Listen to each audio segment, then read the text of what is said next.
Le jubilé, on dit aussi l'année sainte, a lieu normalement tous les 25 ans, mais il y a des jubilés extraordinaires, comme le jubilé de la Miséricorde, qui occupera la fin de l'année 2015 et une grande partie de 2016. Pour beaucoup, l'image de l'année sainte, c'est d'abord celle du pape qui ouvre la porte sainte de la basilique Saint-Pierre, une lourde porte de bronze. Ensuite, il prononce en italien la formule rituelle "Ouvrez les portes de la justice". Alors, quel est le but, quel est le sens du jubilé? C'est une longue célébration d'un an destinée à raviver la foi d'1,2 milliard de catholiques. C'est un temps de conversion, de pénitence, de pardon.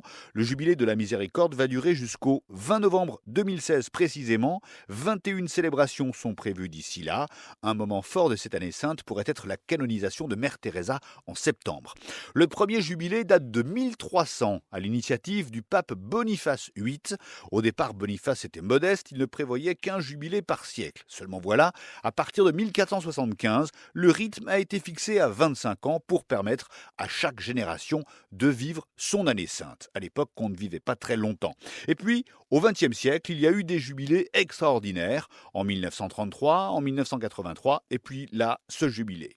François l'a annoncé en mars. Son idée, c'est de célébrer le 50e anniversaire du Concile Vatican II, qui s'est terminé en 1965. Le pape rend hommage à Jean XXIII, pape réformateur et ouvert. D'ailleurs, François a demandé aux catholiques lors de l'ouverture du jubilé de rester ouverts à l'autre et sur le monde. Et parmi les innovations de ce jubilé, il y a la possibilité donnée à tous les prêtres du monde entier de pardonner le péché de l'avortement.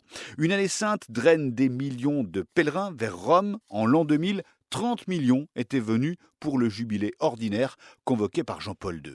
Cet afflux de pèlerins, c'est un gros souci pour les autorités italiennes qui redoutent des actions terroristes de Daesh.